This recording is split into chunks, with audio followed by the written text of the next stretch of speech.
अस्सलाम वालेकुम। प्रोग्राम किसान के नाम के साथ मैं हूं बिन्यामीन शौकत।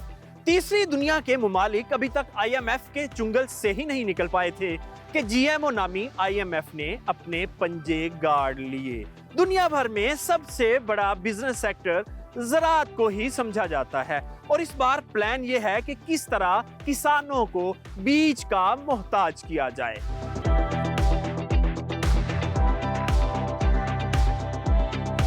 अक्सर खाद्य और ज़रूरी अद्वियात हम पहले ही इंपोर्ट कर रहे हैं। रवायती तौर पर हमारा किसान अपना बीज घर पर खुद ही तैयार करता है और अगर किसान को हर फसल से कबल महंगा बीज भी खरीदना पड़ा तो किसान ये कैसे बर्दाश्त करेगा। पाकिस्तान समेत तरक्की पजीर ममालिक के किसान इस वक्त शदीद मुश्किलात का शिकार हैं। किसान मेहनत से कमा कर मल्टीनेशनल कंपनियों को अमीर बना रहा है जबकि खुद गरीब होता जा रहा है।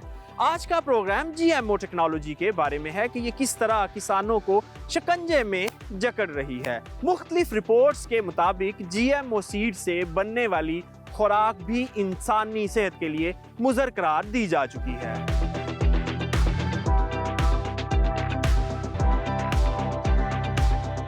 आज के प्रोग्राम में GMO के बारे में उन हकायक से पर्दा उठाया जाएगा जो आपने इससे पहले कभी ना सुने ना देखे। आपको बताएंगे कि किस तरह ये हमारी ज़राअत को मुतासर कर सकता है या फ़ायदा पहुंचा सकता है और हमारी सेहत को बेहतर कर सकता है या तबाह कर सकता है।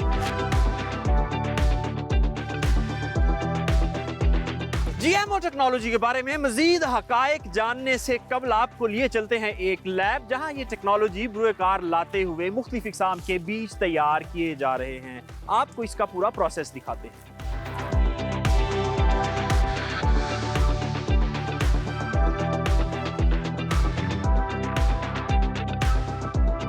हम इस वक्त प्लांट इंजीनियरिंग लैब में मौजूद हैं जहां GMO टेक्नोलॉजी के तहत पौधे तैयार किए जाते हैं जिनको बाद में फील्ड में मल्टीप्लाई किया जाता है और उसका बीज हासिल किया जाता है। इस वक्त हमारे साथ शाकिरा जमील साहिबा मौजूद हैं। शाकिरा जमील साहिबा की एक्सपर्टीज़ हैं प्लांट जेनेटिक्स के ऊपर। उनसे बात करते हैं कि पूरा प्रोसेस है क्या GMO बीज डेवलप करने का। अस्सलाम वालेकुम मैम, बताइएगा क्या पूरा प्रोसेस है जिसके तहत आप बीज बनाती हैं।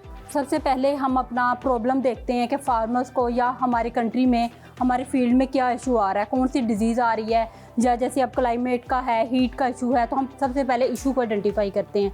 फिर उस इशू के लिए हम जीन्स को आइडेंटिफाई करते हैं। डिफरेंट बायोइन्फॉर्मेटिक्स के टूल्स हैं वो हम यूज़ करते हैं, जीन्स को आइडेंटिफाई कर लेते हैं। वो जीन का सोर्स हमारा प्लांट भी हो सकता है, हमारा बैक्टीरिया भी हो सकता है, हमारा एनिमल भी हो सकता है। हम किसी भी सोर्स से वो जीन्स जो उस करैक्टर को कंट्रोल कर रहा हो हम ले सकते हैं।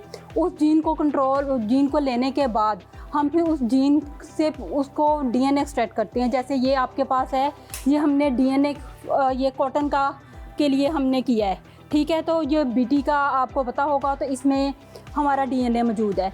ये DNA हम एक्सट्रैक्ट करते हैं उस अपने एनिमल या जिस भी सोर्स से हमने जीन को आइडेंटिफाई किया होता है। उस DNA को एक्सट्रैक्ट करने के बाद हम उसका PCR लगाते हैं, उसके जो डिज़ायर प्राइमर्स होते हैं वो लगाते हैं। वो हमारे होल जीनोमिक से वो DNA को आपस में एम्पलीफाई कर देते हैं। दोनों प्राइमर्स वो एम्पलीफाई होकर उसके मिलियंस ऑफ कॉपीज़ बना देते हैं। आसान अल्फाज में बात की जाए तो ऐसी खुसूसियात जो हमारी फसल में नहीं है वो हम किसी और चीज़ से लेके फसल में डालते हैं। बिल्कुल आपने सही कहा।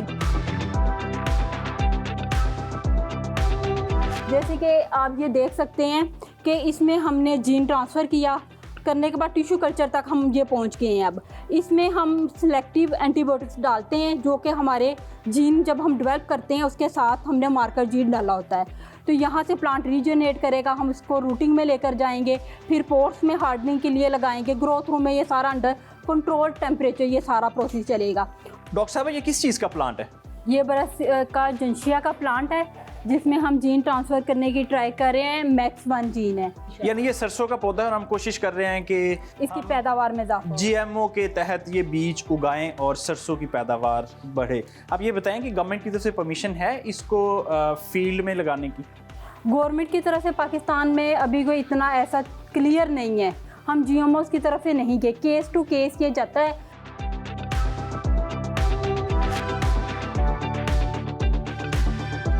1982 में अमेरिकी साइंसदानों ने बीज के डीएनए तब्दील करने पर काम शुरू कर दिया और 10 साल की मेहनत के बाद एक नई टेक्नोलॉजी दुनिया में आई जो हैरान कुन थी, और उस टेक्नोलॉजी को जेनेटिकली मॉडिफाइड ऑर्गेनिज्म का नाम दिया गया। यही जीएमओ बीज कहलाते हैं। इस इजाद के बाद दुनिया ज़री लिहाज से 2 हिस्सों में तकसीम हो गई, जीएमओ ममालिक और नॉन जीएमओ ममालिक। ये टेक्नोलॉजी सन 2000 में गैर कानूनी तौर पर पाकिस्तान में भी पहुंच गई और हजारों एकड़ पर जीएमओ बीटी कपास काश्त कर दी गई। 2006 में पाकिस्तानी हुकूमत को होश आई और जीएमओ कॉटन को पाकिस्तान में भी कानूनी करार दे दिया गया। प्रोफेसर डॉक्टर शाहिदा वजारत पाकिस्तान की नामवर माहिर मुआशियात हैं और कई किताबों की लिखारी भी हैं। उनका ख्याल है कि जीएमओ टेक्नोलॉजी से हमारी मईशत पर मनफी असरात मुरतब होंगे। सीड एक्ट में तरमीम तो 2015 में हुई, मगर हम लोगों को खाना पीना, जेनेटिकली मॉडिफाइड खाने पीने की चीज़ें हमें खिलाई जा रही हैं। इस सीड एक्ट में तरमीम से भी पहले मुझे ये पता चला है कि जो ममालिक पाकिस्तान बहुत से खाने पीने की अशिया ऑस्ट्रेलिया से इंपोर्ट करता है, कनाडा से इंपोर्ट करता है, हिंदुस्तान से इंपोर्ट करता है, अमेरिका से करता है, और ये वो ममालिक हैं जहाँ बड़े पैमाने पे जेनेटिकली मॉडिफाइड खाने पीने की अशिया तैयार होती हैं और वो बग़ैर बताए हुए खुफिया रख के मुल्कों को एक्सपोर्ट की जाती हैं, और पाकिस्तान भी इन मुल्कों में से एक है। यूनिवर्सिटी ऑफ कैलिफोर्निया अमेरिका में होने वाली एक तहकीक के मुताबिक दुनिया भर में जीएमओ मकई और सोयाबीन से जानवरों की फीड तैयार की जाती है, मगर बदकिस्मती से पाकिस्तान में जो सोयाबीन इंपोर्ट होता है और उसके अलावा हम मकामी तौर पर जो जीएमओ कॉटन लगाते हैं उसका ऑयल एक्सट्रैक्ट करके बराह रास्त इंसानी खुराक में इस्तेमाल किया जाता है और बाकी लेफ्ट ओवर को हम जानवरों की खुराक के तौर पर इस्तेमाल करते हैं। आइए आपको एक डॉक्टर के पास लिए चलते हैं जो हमें बताएंगे कि क्या ये सेहत के लिए महफूज है। जीएमओ से मुराद इस किस्म के फल, फ्रूट, अनाज या ऐसी अजनास है जिनमें 2 मुख्तलिफ अक़साम, 2 मुख्तलिफ स्पीशीज़ के जीन्स को कंबाइन किया गया है और इनसे एक नई किस्म का फल या एक नई किस्म की खुराक बनती है जो देखने में बज़ाहिर तो आम अनाज जैसी होती है, लेकिन इसकी तासीर और इसके असरात बिल्कुल मुख्तलिफ होते हैं। इसलिए बहुत एहतियात करना पड़ेगी हमें कि नई किस्म की जो जेनेटिकली मॉडिफाइड अनाज आ रहे हैं इनके इस्तेमाल से इंसानी सेहत पर कौन से मुज़िर असरात नमूदार हो सकते हैं। और मैं इस बात का कायल हूँ कि जब तक इनके मुकम्मल असरात का पता न चले हमें इस किस्म की खुराक को आम इस्तेमाल करने से परहेज करनी चाहिए। बीज अच्छा होगा तो फसल अच्छी होगी। हमारे इदारे अभी तक मकामी बीज का तरसीली निज़ाम ही ठीक नहीं कर पाए। किसानों तक 80% से ज़ायद बीज जाली पहुँचता है। जीएमओ बीज की मैनेजमेंट इंतहाई हसास मामला है। तमाम साइंसदान इस बात पर मुत्फिक हैं कि कपास की तबाही में बीज का मरकजी किरदार है। आइए पंजाब सीड कारपोरेशन का इस हवाले से मौक़िफ़ जानते हैं। हमारे साथ इस वक्त पंजाब सीड कारपोरेशन के डिप्टी डायरेक्टर आमिर सुहेल भट्टी साहब मौजूद हैं और मैं आपको बताता चलूँ कि पंजाब सीड कारपोरेशन का जो कोर फंक्शन है वो ये है कि पंजाब भर में सर्टिफाइड बीज की तरसील हर किसान तक पहुंचाना, ये इस इदारे की जिम्मेदारी है। आइए भट्टी साहब से जीएमओ के बारे में कुछ बात करते हैं। अस्सलाम वालेकुम सर। वालेकुम अस्सलाम। पाकिस्तान इस वक्त जीएमओ कंट्री है या नॉन जीएमओ कंट्री है? देखिए पाकिस्तान जो है वो उसमें मेजॉरिटी जो है हमारा अभी नॉन जीएमओ क्रॉप्स ही हमारे इस्तेमाल हो रही हैं। ठीक हो गया। अब उसमें अगर आप देखें क्रॉप्स के हवाले से तो हमारा कॉटन जो है वो तो आलमोस्ट 100% हम जीएमओ पे जा चुके हैं। इसी तरह से अगर आप मकई हाइब्रिड की बात कर रहे हैं तो जो बाहर से मकई हाइब्रिड आ रही है वो हाइब्रिड आ रही है, इट्स नॉट द जीएमओ। ठीक है, तो हम ये सिर्फ कॉटन की हद तक तो वो ठीक है, लेकिन बकिया किसी क्रॉप के अंदर अभी हमने इतना सच वो ये इसकी तरफ हम नहीं गए अभी। इस वक्त जो हम कॉटन सीड से जो हम ऑयल एक्सट्रैक्ट करते हैं वो भी ह्यूमन कंजम्पशन के लिए इस्तेमाल होता है और सोयाबीन से जो हम ऑयल एक्सट्रैक्ट करते हैं वो भी इंसानों की खुराक में इस्तेमाल किया जा रहा है। तो फिर हम नॉन जीएमओ कैसे हुए?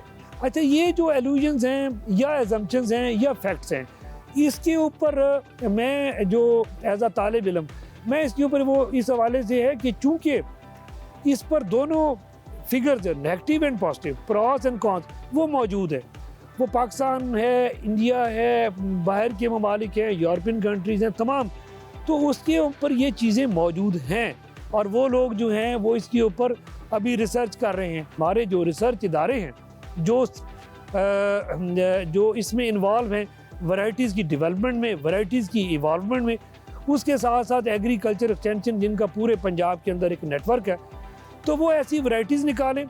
उसके साथ साथ ज़मींदार को अवेयरनेस दें, उसको बताएं कि यार ये हम करेंगे, यहाँ पर आपका अपना फ़ायदा है, उसके साथ साथ ये हमारे मुल्क का फ़ायदा है।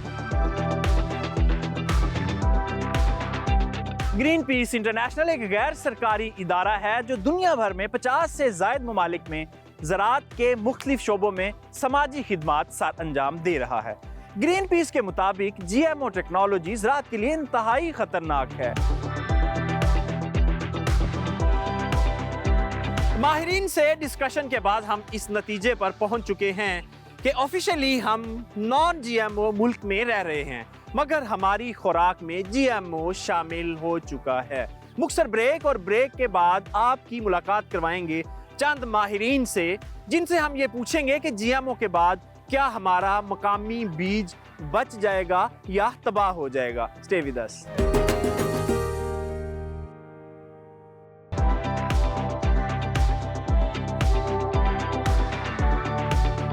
GMO टेक्नोलॉजी के तहत तैयार किया गया बीज ओपन पोलिनेशन साइंस के तरीके पर काम करता है, बिल्कुल उसी तरह जिस तरह किसी भी मुल्क का मकामी बीज पोलिनेशन का प्रोसेस पूरा करता है। माहिरीन का कहना है कि GMO टेक्नोलॉजी अपनाने के बाद हमारा मकामी बीज GMO के साथ क्रॉस पोलिनेट हो जाएगा, यानी खालिस नहीं रहेगा और आहिस्ता आहिस्ता GMO के करैक्टरिस्टिक्स हमारे मकामी बीज पर हावी हो जाएंगे। आइए इस हवाले से सीड जेनेटिक्स माहिर के पास चलते हैं।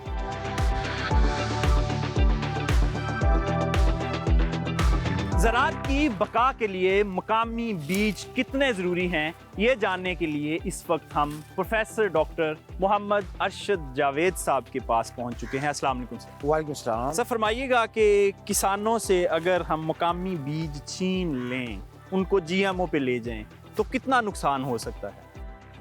डॉक्टर साहब देखिए, सबसे पहली बात यह कि GMO नो डाउट कि एक टू सम एक्सटेंट हमें फेवर देगी, लेकिन जो हमारा इंडिजिनस जर्म प्लाज्म है वो तो ख़त्म हो जाएगा। उसकी मिसाल आप देख रहे हैं कि जैसे हमने अमेरिकन कॉटन यहाँ इंट्रोड्यूस किया है, तो हमारी लोकल कॉटन ख़त्म हो गई है। हमारी लोकल कॉटन मिलती है आपको? लोकल कॉटन कहीं मिलती है आपको? पाकिस्तान में कहीं नहीं मिलती। और आज भी आप देख रहे हैं कि हमारी जो लोकल कॉटन है उसके ऊपर ना तो वायरस अटैक करता है और ना बहुत से दूसरे इंसेक्ट्स के खिलाफ रेजिस्टेंस उसके अंदर मौजूद है, लेकिन हमने इस चक्कर में ज़्यादा और शॉर्ट टर्म पॉलिसी की वजह से उसको अडॉप्ट किया और आज हमारे पास हालात क्या हैं। आज हम 2 जीन 3 जीन वैराइटीज़ लेके आ रहे हैं कॉटन की, तो उसके आपके सामने रिजल्ट्स क्या हैं? क्या हम कॉटन को रिवाइव कर पाए हैं? नहीं कर पाए। तो जो लोकल इकोसिस्टम जो सीड का होता है, इस तरह तमाम नेचर का इकोसिस्टम होता है, इस तरह लोकल जो इंडिजिनस वैराइटीज़ का एक इकोसिस्टम होता है, उस इकोसिस्टम को हम GMO की वजह से डिस्टर्ब कर देंगे। क्या पाकिस्तान में GMO के ऊपर कोई पॉलिसी है इस वक्त? पाकिस्तान में जो कॉटन के बारे में अभी तक हमारी GMO की पॉलिसी है, बाकी क्रॉप्स के बारे में ऐसी कोई पॉलिसी नहीं है। जिस तरह से लास्ट टाइम आपने देखा वो कराची में वो जो हमारे पास सोयाबीन आया था, उसके बारे में भी बहुत सारी कन्फ्यूजन पैदा हुए, बहुत सी डिस्कशंस हुई, लेकिन अभी तक उसको कोई रिजल्ट नहीं निकल पा रहा। कुछ हल्के जो हैं इस वक्त पाकिस्तान में जोर लगा रहे हैं कि मकई का सीड भी आ जाए, कैनोला का भी आ जाए GMO सीड, और बाकी सब्जियां वगैरह भी कोशिशें चल रही हैं। तो अगर ये आ जाता है बगैर पॉलिसी के, तो कितना नुकसान हो सकता है? यहाँ तक मेरा ज़ाती ख्याल है कि हमारी जो लोकल वैराइटीज़ हैं वो हमारी रिक्वायरमेंट्स को पूरा कर रही हैं। उनकी जो उनको जो यील्ड पोटेंशियल है वो इंटरनेशनल लेवल के बराबर है। हम उस जो उनका यील्ड पोटेंशियल ले क्यों नहीं पा रहे, हमें उसके ऊपर फोकस करना चाहिए, ना कि नया सीड यहाँ पे इंट्रोड्यूस करवाना चाहिए जिसको GMO कह लें आप। ठीक है, कौन से फैक्टर्स हैं जिनको इम्प्रूव करके मकामी बीज से हाइब्रिड या GM सीड जितनी पैदावार ली जा सकती है? हमारे पास hybrid seed, for example rice की बात करें, राइस में जितना भी हाइब्रिड सीड जहाँ पे हम लगा रहे हैं वो तो चाइना से आ रहा है, हम तो लोकल तो प्रोड्यूस ही नहीं कर रहे वो चीज़। इसी तरह दूसरी जो वेजिटेबल क्रॉप्स हैं उसका 90% चीज़ हम बाहर से इंपोर्ट कर रहे हैं। मतलब ये है कि वो सीड यहाँ पे तैयार हो, वो हमारी लैंड पे तो है ही नहीं, वो तो उस जगह के लिए यहाँ पे वो प्रोड्यूस हुआ है, उनके इकोसिस्टम के मुताबिक है वो। हमारे पास तो है ही। हमें एफर्ट्स ये करनी चाहिए कि जो हमारे रिसर्च इंस्टीट्यूशन हैं या हमारे एकेडमिक इंस्टीट्यूशन है, वहाँ पे जाके ऐसे सीड्स प्रोड्यूस जो लोकल हमारी वैराइटीज उनको लेकर हम हाइब्रिड प्रोड्यूस करें। पाकिस्तान में जो मकई लग रही है वो हाइब्रिड है, वो जीएम नहीं है, लेकिन उसकी पैदावार जो है वो इंटरनेशनल लेवल की ही है। तो ये एक हमारे पास एग्जांपल है कि बाकी भी फसलें ऐसी हो सकती हैं। बिल्कुल ऐसी हैं। अब देखिए वीट में हमारे पास जो हमारा यील्ड पोटेंशियल है वो इंटरनेशनल लेवल का हमारा सीड, जितनी भी वैराइटीज़ हमारी रिलीज हुई हैं वीट की, उनका पोटेंशियल जो है वो इंटरनेशनल लेवल की जो वैराइटीज उनके बराबर है। बात किस्म की ये है कि दूसरे जो एस्पेक्ट्स हैं पर्टिकुलरली उसके फर्टिलाइजेशन है, सॉइल फर्टिलिटी है, सॉइल का एनालिसिस है, वाटर इरीगेशन है, उनकी स्विंग टाइम है, उनकी जोनिंग है, उस पर फोकस करेंगे। मुख्तलिफ सब्जियों के बीज इंपोर्ट हो रहे हैं पाकिस्तान में, कोई सिस्टम है कि चेक किया जाए कौन सा जीएम है कौन सा नॉन जीएम है? आपका जो क्वारंटीन जो डिपार्टमेंट है आपका, क्या वो काम कर रहे हैं प्रॉपर? आप देखिए मुख्तलिफ जगह पे जाके देखिए, मुख्तलिफ फार्मर्स जो प्रोग्रेसिव फार्मर्स है वो देखिए, लोकल फार्मर्स देखिए, उनके पास बहुत सारी ऐसी सीड्स हैं, ऐसी वैरायटी है जो बाहर से वो ले आए हैं, लोगों को पूछने वाला नहीं। अगर उसको चेक नहीं लगाएंगे तो अल्टीमेटली होगा क्या? हम वही प्रॉब्लम फेस करेंगे जो हमने पहले फेस कॉटन के बारे में फेस कर चुके हैं। कभी हम कॉटन प्रोड्यूस करने वाले दुनिया में टॉप रैंकिंग में थे और आज हमारी हालात क्या हैं? यहाँ पे बहुत सख्त चेक होना चाहिए कि कोई भी सीड गवर्नमेंट की अप्रूवल के बगैर लोकल फार्मर तक नहीं पहुँचना चाहिए। डॉक्टर साहब आपका बहुत शुक्रिया, आपके वक्त का बहुत शुक्रिया। पॉलिसी इंतहाई ज़रूरी है और पॉलिसी के बगैर हर काम जो है वो तबाही की तरफ लेके जाता है।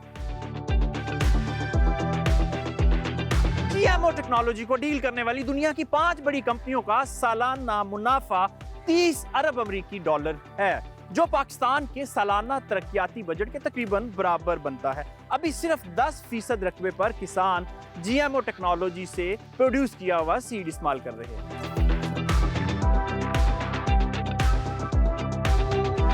मुख्तलिफ फसलों के मकामी बीज किसी भी मुल्क का असासा होते हैं, जो एक बार किसी दूसरे बीज के साथ क्रॉस पोलिनेट होकर जाया हो जाएं, तो इस तबाही को रिवर्स करना तकरीबन नामुमकिन होता है। साउथ अफ्रीका और दीगर बहुत से ममालिक इसी तबाही का सामना कर रहे हैं। वफाकी हुकूमत के तहत काम करने वाले सीड सर्टिफिकेशन बॉडी के ओहदेदारान भी इसी किस्म के खदशात का इजहार कर रहे हैं।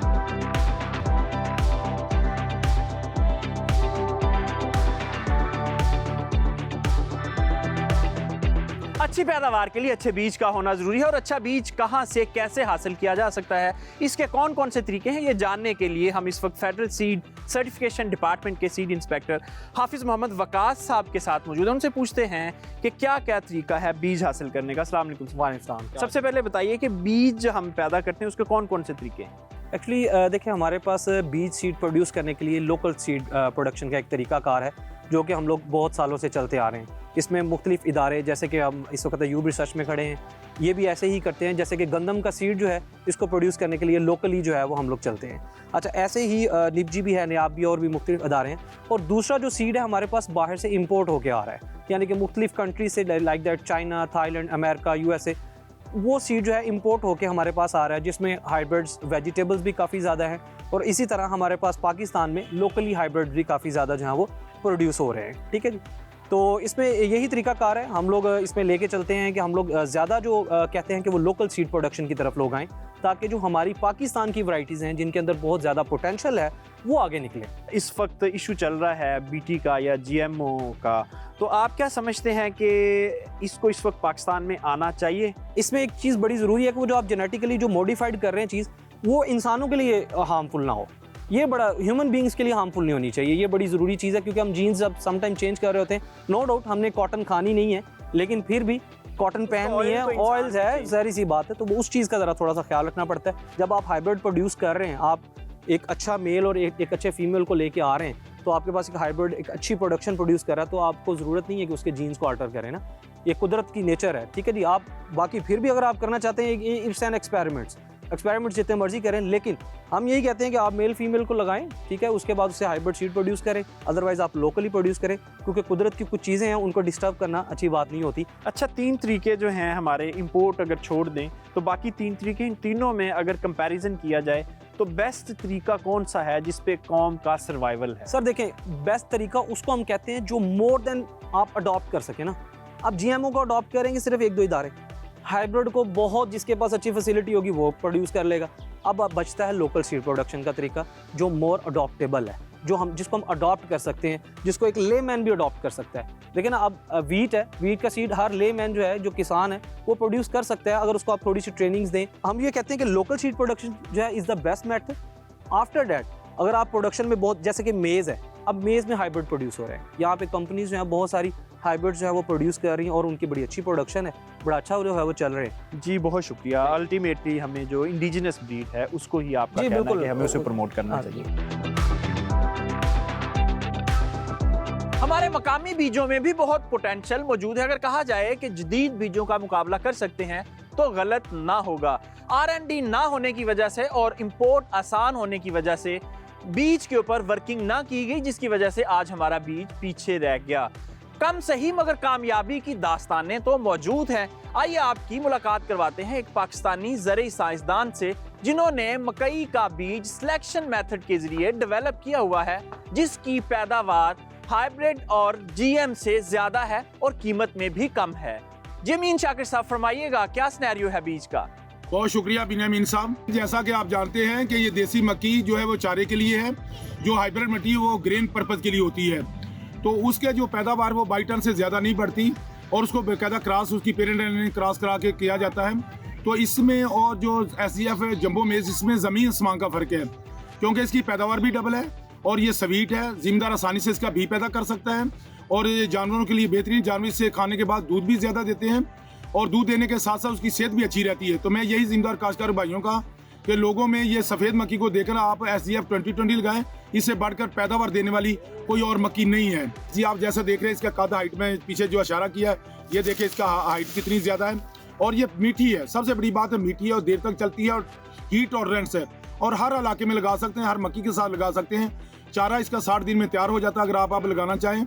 तो मैं यही कहूँगा कि इससे बढ़कर मक्की आप दुकानों पे जाने का कोई फ़ायदा नहीं है, क्योंकि इसके मतलब जो मैं ये बता रहा हूँ कि छोटी छोटी चलियाँ ये पाक एफगोई के नाम से, वाइट पर्ल के नाम से, गौर के नाम से लोग धोखा दे रहे हैं, बेच रहे हैं। साइलेज और ग्रीन फाडर के लिए ये बेहतरीन वैरायटी है, इससे बढ़कर पाकिस्तान दुनिया में कोई और वैरायटी नहीं।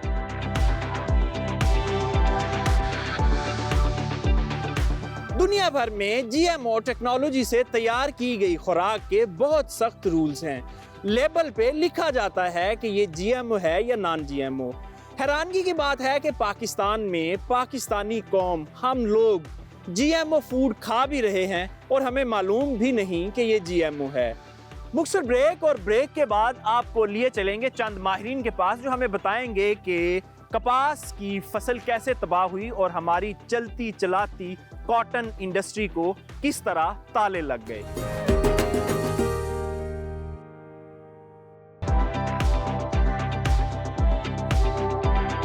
दूसरी जंग अजीम के बाद आने वाले सब्ज इनकलाब को जिन अकवाम ने आंखें बंद करके एक्सेप्ट किया, उनकी ज़मीन आज बंजर हो चुकी है। खादों और केमिकल के इस्तेमाल से ज़मीनों में माइक्रोब्स ख़त्म हो चुके हैं और इस वक्त ज़मीन बंजर हालत में है। पाकिस्तान भी उनमें शामिल है।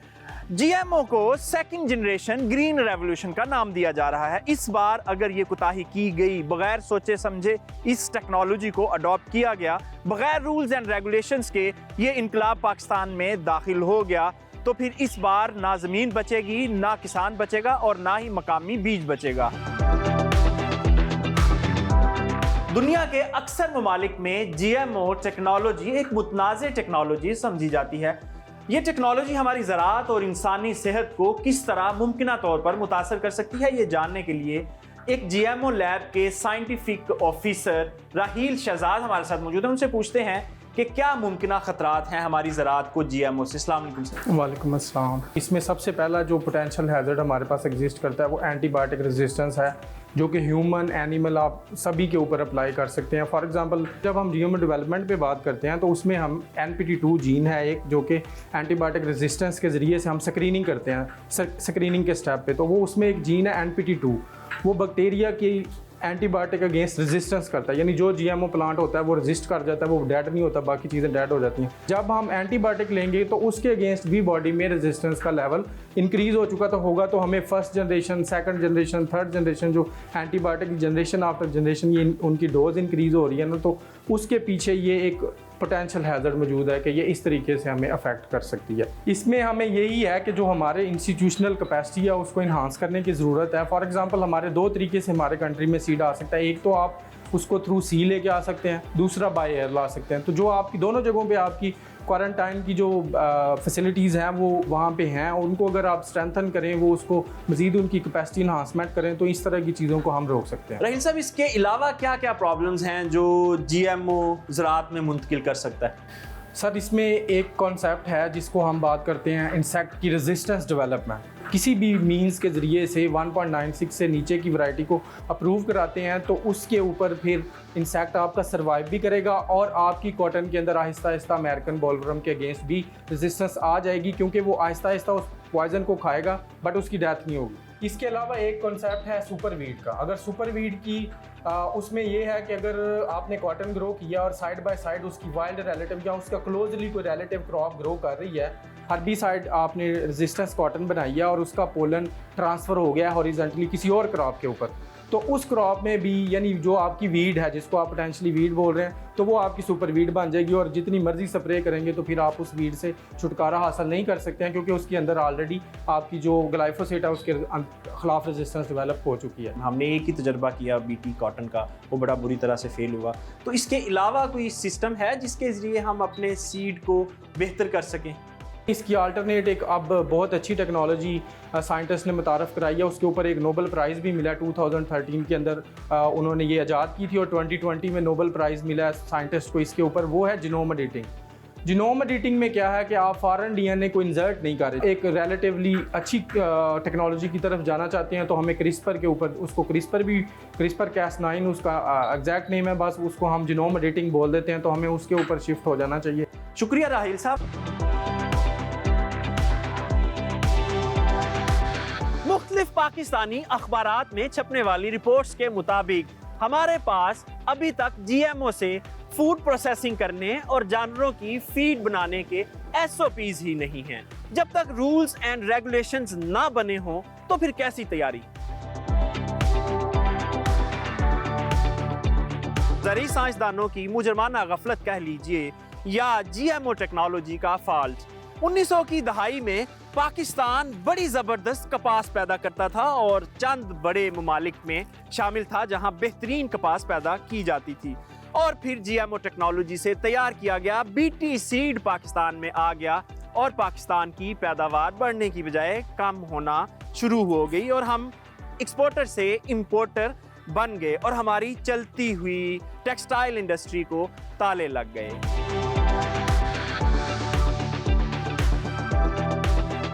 यही वो खदशा है जिसका इजहार मुख्तलिफ माहिरीन करते हैं कि मसनूई BT से बीज में मज़ाहमत पैदा हो जाती है, जिससे फसल आहिस्ता आहिस्ता ख़राब होती है और ज़्यादा सुंडियाँ अटैक करती हैं।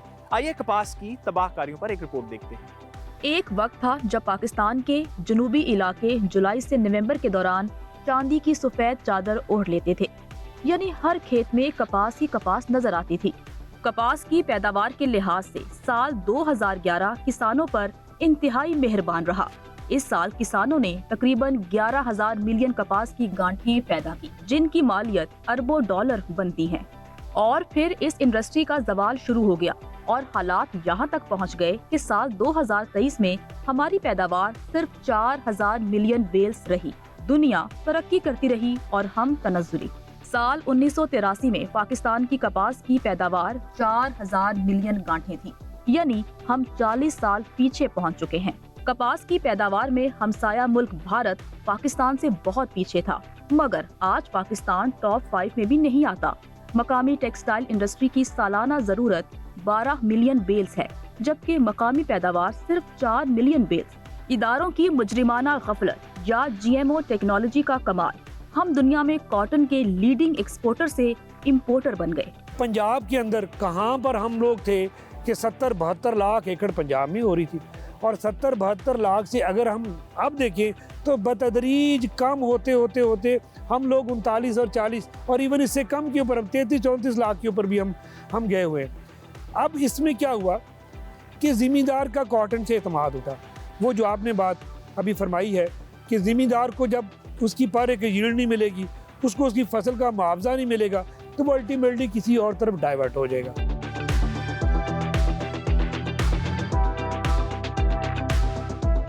इस वक्त हम एक GMO लैब में मौजूद हैं जहां हमारे साथ सीनियर साइंटिफिक ऑफिसर शाहिद नज़ीर साहब मौजूद हैं। उनसे इन सब सवालों के जवाब पूछते हैं। जब आप किसी दूसरे एनिमल से लेकर या किसी दूसरी चीज़ से लेकर जीन जो है वो आप इंफॉर्मेशन जेनेटिक ट्रांसफॉर्मेशन करते हैं प्लांट में, बाद दफ़ा ये होता है कि वो प्लांट की जो अपनी मशीनरी है जो कि नेचुरल बनी हुई है वो उसको एक्सेप्ट नहीं करती, जो है उसका अपना जो फिजियोलॉजिकल बैलेंस है, जो फिजियोलॉजिकल मैकेनिज्म है जो कि कुदरती तौर पे बना उसमें जो है उसके अंदर जो है वो चेंज इस तरह से आती है कि वो बजाय हमारा जिस टारगेट जो हमारा स्पेसिफिक टारगेट होता है उसकी बजाय वो कोई और चीज़ बन जाती है जो कि हमारा जो है टारगेट नहीं होता। तो हमारे लिए जो है वो इसमें ये एक इशू है, या ये जो जीन आया ये उसका एक्सप्रेशन इतना ज़्यादा हो जाए कि जो आपके नॉन टारगेट इंसेक्ट्स वगैरह हैं वो उनको जो है वो फेल करना शुरू कर देता है जो। तो ये इसके अंदर इशू है GMO डेवलपमेंट में। सरकारी सतह पर पाकिस्तान में अभी तक सिर्फ कॉटन ही GMO टेक्नोलॉजी के तहत काश्त की जा रही है। दीगर फसलों की क्या सूरत हाल है, आइए आपको तफसील बताते हैं। खुर्दनी तेल हमारी खुराक का अहम हिस्सा है जो हम 70% से जायद GMO सोर्स से ले रहे हैं। इसके अलावा GMO ममालिक से आने वाली खुराक से हमारे सुपर स्टोर्स भरे पड़े हैं। ब्रायलर हर घर की जरूरत बन चुका है। ब्रायलर की खुराक GM सोयाबीन से तैयार की जाती है, जबकि लाइव स्टॉक फार्मिंग में इस्तेमाल होने वाली फीड में GM कैनोला और GM सोयाबीन की खाली इस्तेमाल होती है। डेयरी फार्मिंग में भी दूध देने वाले जानवरों को GM खुराक खिलाई जा रही है, इसलिए हमारा दूध भी अब नॉन GMO नहीं रहा। पाकिस्तान में मकई का हाइब्रिड बीज बेचने वाली मल्टीनेशनल कंपनियां भी मकई के GMO बीज का ट्रायल मुकम्मल कर चुकी हैं और हुकूमत को प्रेशराइज कर रही हैं कि पाकिस्तान में भी GMO मकई काश्त करने की इजाजत दी जाए। सरकारी इदारे भी इस बात की तस्दीक कर रहे हैं। मुख्तसर बात करूं तो हमारी पूरी फूड चेन में GMO मुकम्मल तौर पर रस बस चुकी है, मगर अफसोस की बात यह है कि सरकारी तौर पर हम अभी भी नॉन GMO मुल्क हैं। मेज़ में कुछ ऐसे सैंपल हैं पाकिस्तान में जो GMO पॉजिटिव हों? जी, प्राइवेट कंपनीज काम कर रही हैं उसके ऊपर डेवलपमेंट पे, तो कुछ सैंपल्स हमारे पास भी टेस्टिंग के लिए आए हैं, तो उसमें ये जीन्स मौजूद हैं। अभी गवर्नमेंट की तरफ से इसकी इजाज़त नहीं है, इसके बावजूद कुछ प्राइवेट कंपनीज कर रही। कुछ ऐसा पहले कह लें कि जब उन्होंने काम स्टार्ट किया था तो एज अ थर्ड पार्टी उन्होंने हमसे टेस्टिंग करवाई। आपके पास टेस्ट के लिए सीड्स आते हैं, कौन कौन सी ऐसी चीज़ें हैं पाकिस्तान में, कौन कौन सी फसलें हैं जिनमें अब तक GMO पॉजिटिव आया है? हमारे पास मेज़ में आया है, कॉटन में तो पॉजिटिव ही है। उसके अलावा कुछ लॉट्स राइस की थी जिसमें इशू आया था, और सोयाबीन में आया एक दफ़ा, बस यही है, बाकी और सारी नॉन GMO डिटेक्टेड। कुछ ज़रूरी साइंसदानों का कहना है कि GMO टेक्नोलॉजी को अगर SOPs के साथ लागू किया जाए तो ये ज़राअत में बेहतरी ला सकती है ये टेक्नोलॉजी। साइम रशीद साहब से इस बारे में मज़ीद पूछते हैं। जी सर, फरमाइएगा। जी बिन्यामिन साहब, ये बेसिकली जी साइंस की एक जदीद किस्म है, ज़राअत में इस्तेमाल की जा रही है। ह्यूमन और एनिमल तमाम किस्म के जो मखलूक़ात हैं उनके अंदर जिनियाती बीमारियों के लिए इस्तेमाल की जा रही है। देखें, ये मेरा पॉइंट क्लियर है कि ये वैसे ही गुड साइंस और बैड साइंस का कंसेप्ट है। अगर आप उसका इस्तेमाल अच्छे तरीके से करेंगे तो ये गुड साइंस है, अगर आप इसका इस्तेमाल बुरे तरीके से करेंगे बैड साइंस है। पाकिस्तान में जो ज़रूरी इदारे हैं, तहकीकी इदारे, वो आप समझते हैं कि इस पोजीशन में हैं कि ये कम्प्लेक्स साइंस को मैनेज कर सके? देखिए, ये बड़ी सिंपल टू कम्प्लेक्स साइंस है, ये तो सदियों से जारी है, जब से दुनिया वजूद में आई है। इसमें आपकी सेल्फ सिलेक्शन, आपकी inter species crossing, simple crossing, hybrid, आपकी एम्ब्रियो रेस्क्यू, ये तो पहले के तरीक़ाकार थे। पाकिस्तान में कहा जा रहा है कि कैनोला जो है वो भी GMO टेक्नोलॉजी के तहत तैयार किया गया है। फिर कॉटन ऑलरेडी गवर्नमेंट की तरफ से उसकी परमिशन है GMO सीड इस्तेमाल करने की। इसके अलावा कौन कौन सी फसलें हैं जिसमें हमें GMO पे जाना चाहिए? देखिए, पाकिस्तान में इस वक्त आपको जो हाइब्रिड राइस चाइना से आ रहा है वो ऑफिशियली डिक्लेयर नहीं करते, लेकिन आई डाउट कि वो जेनेटिकली मॉडिफाइड है। इसके अलावा पिछले साल कोशिश की थी मॉन्सेंटो ने पाकिस्तान में, 2 साल पहले लगातार कर रहे हैं कि मकई की वो GMO वैराइटीज़ को इंड्यूस करवा दें, लेकिन गवर्नमेंट ने परमिशन नहीं दी। साहब साहब, जो मकई है वो तो हमारी पैदावार इंटरनेशनल स्टैंडर्ड के तकरीबन बराबर है। हम 150, हमारे फार्मर 180 मौन पर एकड़ भी लेते हैं, तो फिर हम ये रिस्क क्यों लें जी? देखिए, ये एक ना रॉन्ग कंसेप्ट है। हमारा 1% फार्मर जो है वो 120 मन से ऊपर जाता है औसत पैदावार में, बाकी 99% फार्मर मकई का वो 90 से 100 मन के अंदर ही रहता है, उससे भी नीचे आ जाता है। जी बहुत शुक्रिया साइम साहब। हमें कंट्रोल इन्वायरमेंट में पहले इसकी तहकीक करनी चाहिए और उसके बाद मस्बत रिजल्ट आने पर इसको स्केल अप करना चाहिए। सरकारी तौर पर पाकिस्तान नॉन जीएमओ स्टेट की फहरिस्त में आता है। अमली तौर पर पाकिस्तानी हर किस्म की जीएम फूड इस्तेमाल भी कर रहे हैं। 23 साल गुजरने के बावजूद हमारे इदारे इस बात पर मुत्फिक नहीं हो सके कि हमें जीएमओ स्टेट रहना है या नॉन जीएमओ। इसके बावजूद हमारे किसान अक्सर फसलें जीएम लगाना शुरू भी कर चुके हैं। यह हकीकत है कि हर टेक्नोलॉजी हर मुल्क के लिए नहीं होती। हमें अपने इकोसिस्टम को मद्देनजर रखते हुए टेक्नोलॉजी अपनानी चाहिए। मुख्तसर ब्रेक और ब्रेक के बाद ज़री हालात हाज़रा, मंडियों की सूरत हाल और मौसम के तेवर। Stay with us. Welcome back. Programme के आखिरी हिस्से में ज़री हालात हाज़रा पर बात करने के लिए साइम रशीद साहब ने हमें ज्वाइन किया। साइम साहब आपके वक्त का शुक्रिया। फरमाइएगा, मंकी पॉक्स इस वक्त पाकिस्तान में भी आ चुका है, क्या एहतियाती तदाबीर इख्तियार करें और ये बीमारी कितनी ख़तरनाक है? पाकिस्तान में इस वक्त मंकी पॉक्स के जितने भी आपके सस्पेक्टेड केस आए हैं वो उम्रा की ज़ियारत के लिए गए थे लोग थे, वापस आए हैं, उन्हीं से आपको मिल रहा है।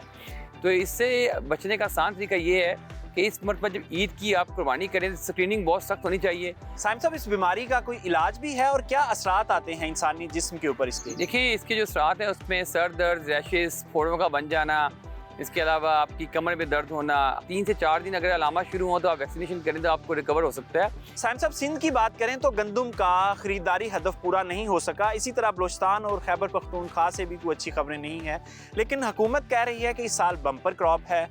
अभी पंजाब में पूरी कटाई भी नहीं हुई, तो ये किस बेस पे हुकूमत ये दावा कर रही है? देखें, इसमें ना 2-3 फैक्टर्स हैं। एक तो ये है कि सिंध के अंदर एरिया कम था, इस साल काश्त कम हुआ सैलाब की वजह से, और दूसरी बात KPK में भी एरिया कम हुआ उसका सीड की वजह से। उसके बाद हालात थे, फर्टिलाइज़र अवेलेबल नहीं थी, यूरिया की शॉर्टेज रही, फिर पानी जनवरी में बंद रहा, तो बहुत सारे फैक्टर थे जिसकी वजह से हम लोगों ने प्रेडिक्शन की थी कि इस साल पैदावार 22 से 23 मिलियन टन आएगी और हमें एक शॉर्टेज जाएगा 4 से 5 मिलियन टन का। अल्टीमेटली तो इसका रिजल्ट आपके सामने आ जाएगा अगले साल नवंबर में, अक्टूबर में। अगर हमने टेंडर ओपन कर लिए दोबारा गंदम की इंपोर्ट के, तो हमारी बात की तस्दीक हो जाएगी। साइम साहब, इस साल तो जो नया एक इन्होंने नोटिफिकेशन जारी किया है कि हर किसान 25 मन गंदम स्टोर कर सकता है, तो अब ये सारे किसान गंदम इनको दे रहे हैं। जब बीज की बारी आएगी तब ये गंदम के ऊपर ज़्यादा बर्डन नहीं आ जाएगा? तब हम कहाँ से इतना सीड देंगे किसानों को अगर हमने इस वक्त किसानों को बीज स्टोर ना करने दिया? देखें बिन्यामिन साहब, इस वक्त टोटली ये जो नोटिफिकेशन है इसका हाल वही खाद वाली नोटिफिकेशन की तरह है। जिनका जोर चलता है, जिनके पटवारी वाकफ़ हैं, जिनके AC मजिस्ट्रेट वाकफ़ हैं, उनकी गंदम को कोई हाथ भी नहीं लगा रहा। शायद खान अब्बासी साहब का जो बयान था ना कि 80 अरब के आटे में 20 अरब का आटा मिसमैनेज हुआ, तो ये वैसे ही गंदम की पॉलिसी भी वैसे ही है। गवर्नमेंट को सिर्फ अपने ये अखबारी बयान की हद तक कह रहे हैं कि सब कुछ ठीक चल रहा है, लेकिन कुछ भी ठीक नहीं चल रहा। साइम भाई, गंदम के बाद अक्सर किसान मकई लगाते हैं चारे के लिए और ग्रेन के लिए भी, तो मकई में एक बड़ी गलती करते हैं किसान, जो SOP है या पोटाशियम खादें हैं वो फ्रूटिंग पे जाके दी जाती हैं। देखें, ये एक बहुत बड़ी एक ना गफलत है और इसकी तरफ निशानदेही मैं बारहा कर चुका हूँ कि पहली खुराक कोई पौधा भी लेता है वो पोटाश होती है और आखिरी खुराक जो कोई पौधा लेता है वो भी पोटाश होती है। लेकिन मकई इस मामले में डिफरेंट क्रॉप है। मकई के अंदर आपको तमाम खुराक जो सी हैं वो इब्तदाई 55 से 60 दिन तक मुकम्मल कर लेनी चाहिए। जी साहब, इस वक्त हमारे साथ असलम चौधरी साहब मौजूद हैं, उनसे पूछते हैं कि आइंदा हफ्ता मौसम कैसा रहेगा पाकिस्तान भर में। जी असलम साहब, फरमाइएगा। शुक्रिया बेनियामीन। मौसम की सूरत हाल आने वाले वीक के दौरान कुछ इस तरह रहने का इम्कान है। सुबह पंजाब में ज़्यादातर मौसम गर्म और खुश्क रहेगा, लेकिन इस्लामाबाद समेत पुठवार रीजन जिसमें चकवार, रावलपिंडी, अटक वगैरह शामिल है, इसमें हल्की बारिश का चांस है। सिंध में मौसम गर्म और खुश्क रहेगा और कराची में भी दर्जा हरारत इस मरतबा ज़्यादा रहने की उम्मीद है। बलूचिस्तान में मौसम खुश्क रहने की उम्मीद है। KP में मौसम इस वीक के एंड पे हल्की बारिश का इम्कान है, जबकि गिलगित बल्तिस्तान और कश्मीर में वीकेंड के दौरान हल्की बारिश हो सकती है। जी, अगले हफ्ते भी बारिशों का इम्कान है। जी सर, फरमाइएगा दर्जा हरारत क्या रहेगा पाकिस्तान भर में? जी, टेम्परेचर की बात की जाए तो इस्लामाबाद में मैक्सिमम टेम्परेचर 30 डिग्री सेंटीग्रेड तक रहने का इम्कान है, जबकि लाहौर में 38 डिग्री सेंटीग्रेड तक रहने की उम्मीद है। साउथ पंजाब में टेम्परेचर ज़्यादा होंगे, वो 40 डिग्री सेंटीग्रेड से भी ज़्यादा रहने का इम्कान है। कराची में 38 डिग्री सेंटीग्रेड तक रहने का इम्कान है, जबकि सिंध में टेम्परेचर लाड़काना नवाबशाह वगैरह में 45 डिग्री सेंटीग्रेड तक रहने का इम्कान है। जी असलम साहब, बहुत शुक्रिया। सैम साहब फरमाइएगा, मौसम किस तरह असरअंदाज हो सकता है फसलों पर? देखें, जो अभी बारिशें हो चुकी हैं इनका तो बहुत फ़ायदा हुआ। मकई की फसल को स्पेशली इसका बहुत इम्पेक्ट आएगा। गन्ने की फसल को पानी मिल गया, इनको कॉटन को बड़ा फ़ायदा हुआ जो काश हो चुकी थी। और अगला जो हफ्ता है वो बज़ाहिर खुश्क लग रहा है, तो उसका इम्पेक्ट ये आएगा कि बारिश के बाद जो अगला हफ्ता खुश्की का हफ्ता आएगा, ग्रोथ का एकदम जंप लगेगा इसमें। जी साइम साहब, बहुत शुक्रिया। इसके साथ ही प्रोग्राम का वक्त ख़त्म होता है। इजाज़त दीजिए, खुदा हाफिज़।